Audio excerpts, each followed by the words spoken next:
welcome to American Life Podcast.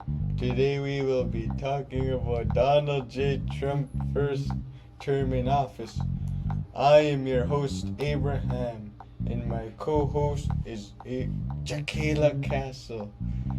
Donald J. Trump supporters believe that trade deals have negatively impacted the U.S. and financial situations on their own families, and they believe that Trans-Pacific Partnership would be determined to a national topic in this because he was going to be elected to the U.S. presidency. Okay, Jakayla, tell us how Donald Trump took action in COVID-19. President Trump took action to stop travel from China and the spread of the coronavirus to the United States as long as possible. Trump built the world's leading testing system from nothing, based on a virus we have never faced before. As soon as cases began to rise, Trump released guidance to slow the spread.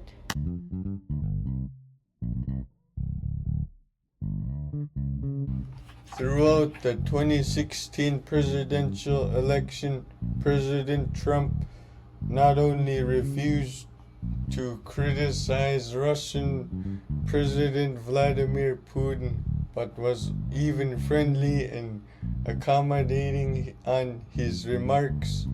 In his own words, President Trump called highly respected. Responding to Bill O'Reilly's question about Putin being a killer, saying, "We've got a lot of killers. You think our country is so innocent? This is absolutely false moral equivalence and unheard of President of the United States to insult a daemon in the country he leads." More than 5,000 children were taken from their parents due to Trump administration's zero-tolerance immigration policy. Zero tolerance was discussed and looked at by the entire nation. The spotlight was on then Homeland Security Secretary Kirstjen Nielsen and Attorney General Jeff Sessions. However, Tom Homan was the source of this concept. Although he has begun his career in border enforcement as a border patrol agent in his early 20s, he has decades of experience and was the head of ICE during the Trump administration. In 2016, the Paris Agreement, a global pact on climate change, came into force.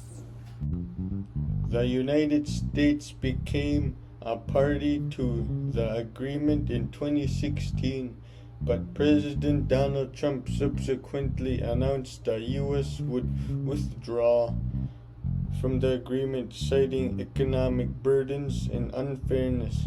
The withdrawal process took effect in November 2020.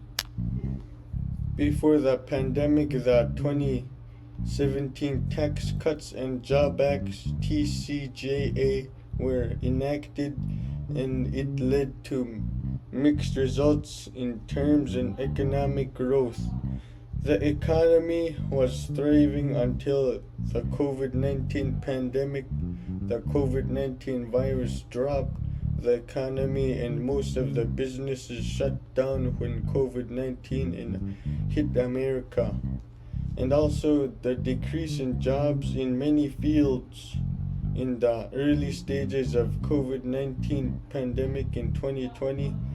The U.S. real gross domestic product (GDP) fell by 9% below its level. And the start of recession, the decline was steeper than the nearly 4% drop experienced during the deepest part of Great Recession.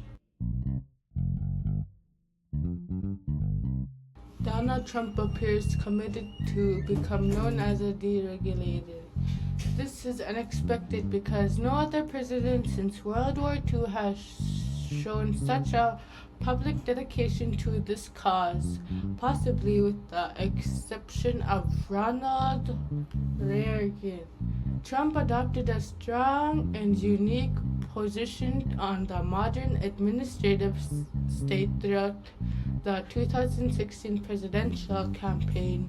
He supported border economic liberalization in the United States. It was a key component of his national energy and economic goals, which were presented in significant addresses in Pittsburgh, September 22, 2016, and Detroit, August 8, 2016. In somewhat advisors dubbed the construction of the administrative state, he demanded a ban on new regulations as well as a clear procedure for reviewing and eliminating superfluous regulations. He has returned to those topics many times since taking office.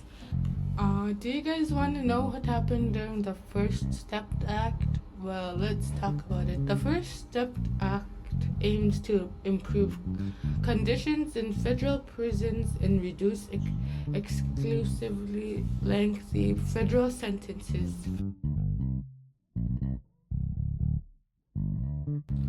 Years of advocacy by individuals from the wide range of political backgrounds resulted in the First Step of Act, and very similar non-partisan bill did in fact come close to passing in 2015, but election year politics pulled it down to early in 2018. A core group of non-partisan senators sparked an initial agreement while Trump administration started working in its own criminal justice package.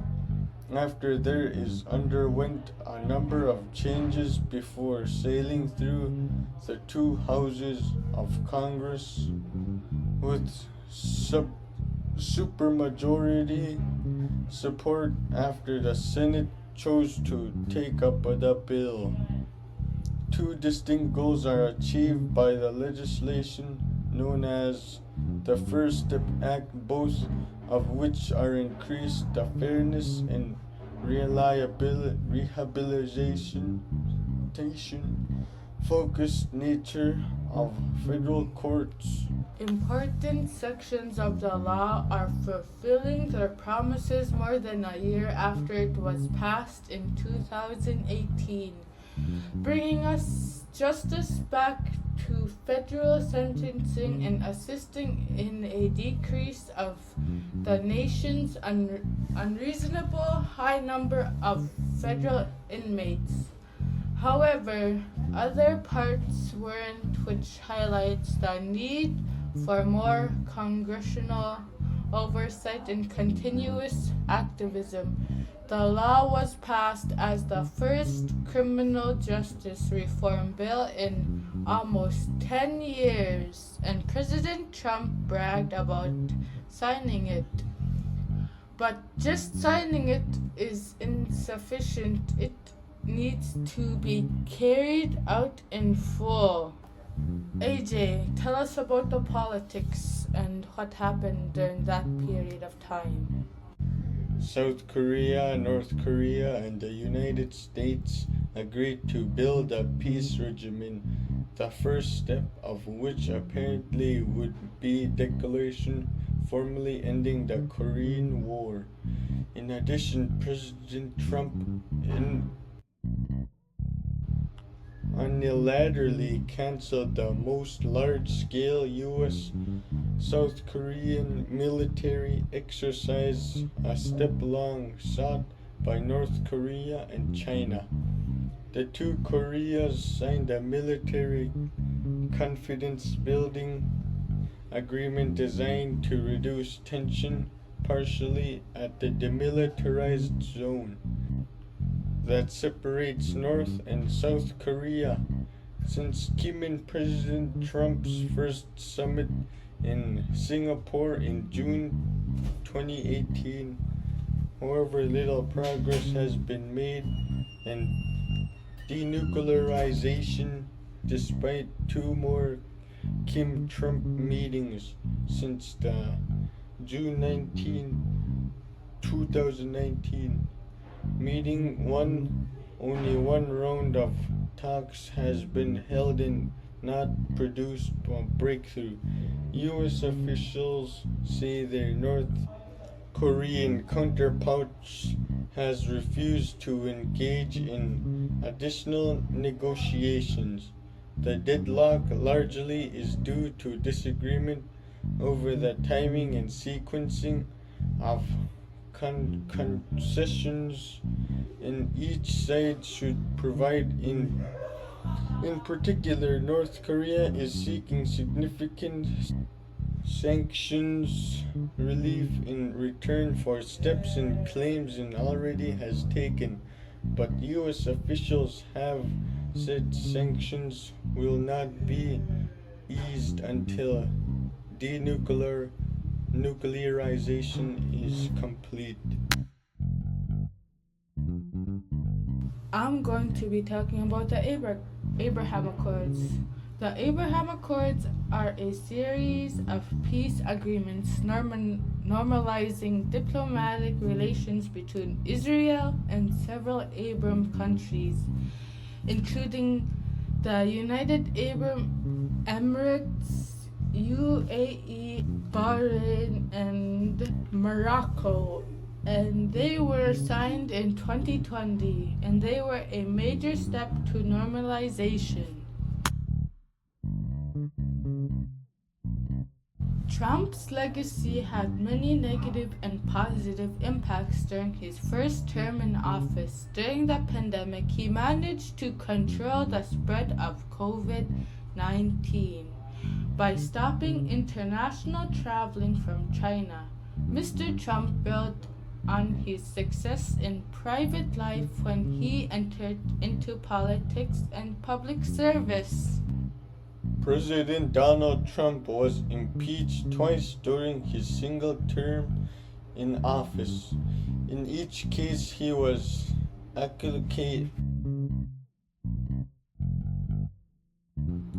acquitted on all accounts by the Senate.